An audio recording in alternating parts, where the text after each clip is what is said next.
नमस्कार. श्री स्वामी समर्थ. स्वागत आहे तुम्हा सगळ्यांचं घरगुती गप्पा माझ्या YouTube चॅनलवरती.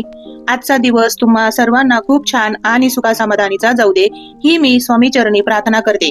नवीन व्हिडिओला सुरुवात करण्या अगोदर तुम्ही जर नवीन असाल, माझ्या चॅनलवर पहिल्यांदाच आला असाल तर चॅनलला सबस्क्राईब करा. कमेंटमध्ये श्री स्वामी समर्थ लिहायला अजिबात विसरू नका. चला तर मी आज एक नवीन व्हिडिओ घेऊन आलेले आहे तुमच्या सोबत. व्हिडिओला सुरुवात करू.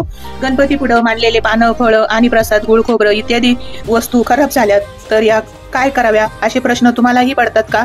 तर या वस्तू गणपती पूजा केली की ते 10 दिवस उचलत नाही. त्या 10 दिवस आपण त्या वस्तू उचलल्या नाही तर त्या काळ्या पडतात, खराब होतात, त्याला बुरा येतो.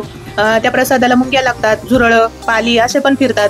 तर आणि 10 दिवस गणपतीला आपण जे दुर्वा वाहतो, हळद कुंकू वाहतो, गुलाल वाहतो, रोज माळ घालतो, तर ते ह्या आपण 10 दिवस काढत नाही.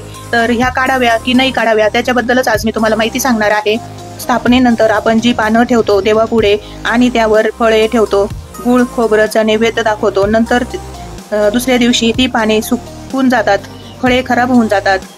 अगरबत्तीचा वास उदी प्रसादावर पडलेली असते आणि आपण तीच तशीच ठेवतो. तिथेच आपण काही स्वच्छता करत नाही.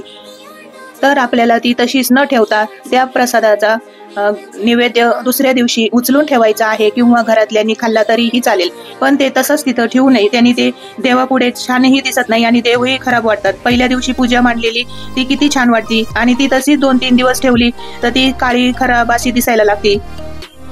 प्रसाद आपण सर्व देवतांना प्रसाद म्हणून ठेवलेला असतो, त्यामुळे ती दुसऱ्या दिवशी तुम्ही उचलून बाजूला ठेवावी. प्रसाद म्हणून खाल्ली तरीही चालेल. आपण गणपती पुढे जी सुपारी, खोबरं, बदाम असं विड्याच्या पानावर ठेवतो ते रोज बदललं तरीही चालेल. नाही बदलले तर तुम्ही एक दिवस पूजा झाल्यावरती उचलून घेतली तरीही चालेल. जोपर्यंत गणपती बाप्पा आपल्या घरी बसलेले आहे तोपर्यंत तेच नैवेद्य नाही ठेवायचे. रोज नवीन ठेवायचा आणि पहिला उचलून घ्यायचा. जुने झालेले हार, फुलं, दुर्वा पण उचलून घ्यायची. तुम्ही त्याला एक कॅरी बॅग करून त्याच्यामध्ये साईडला ठेवू शकतात. यांनी देवाचीही स्वच्छता होते आणि देवही प्रसन्न वाटतात. जर तुम्ही ते रोजच्या रोज नाही काढले तर तिथं खूप असं खराब होऊन जातं. गणपतीचे तोंडही आपल्याला दिसत नाही. नंतर 10 दिवसापर्यंत तिथं खूप धूळ साचून जाती आणि अशी प्रसन्नता आपल्याला वाटत नाही. जशी आपण पहिल्या दिवशी गणपती बाप्पाच्या तिथं घवघवाट वाटतो तसा 7-8 दिवस झाल्यावर तिथं ती पूजा 10 दिवस तशीच ठेवली तर आपल्याला चांगलं वाटत नाही आणि तिथं असं सुकून जातं. ते फुलं, हार सगळे सुकून जातात. त्यामुळे रोजच्या रोज नवीन हार, फुलं, दुर्वा वाहा. दुसऱ्या दिवशी ती जुनी झालेली पहिले काढून घ्या आणि मग नवीन तुम्ही वाहा. अशी पूजा तुम्ही रोज 10 दिवस केली पाहिजे. त्यांनी प्रसन्नता पण वाटते.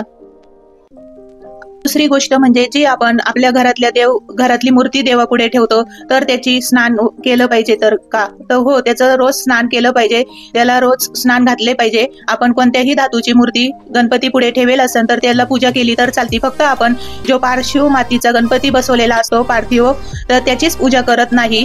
त्याला 10 दिवस आपण हलवत सुद्धा नाही. पण बिना हात हलवता आपण अलगद फुलं, हार काढून घेऊ शकतो. जर तुम्हाला शक्य नसेल हार, फुलं काढताना तर काही हरकत नाही. पण शक्यतो मूर्ती बसवतानाच या गोष्टींची काळजी घ्या की तुम्हाला रोजच्या रोज जुना हार काढून टाकता येईल आणि नवीन हार त्यात घालता येईल. अशा पद्धतीनं गणपती बाप्पाची विराजमान करा. आणि ज्या आपल्या धातूच्या मूर्त्या असतात तर त्यांना रोज आपण अभिषेक करू शकतो.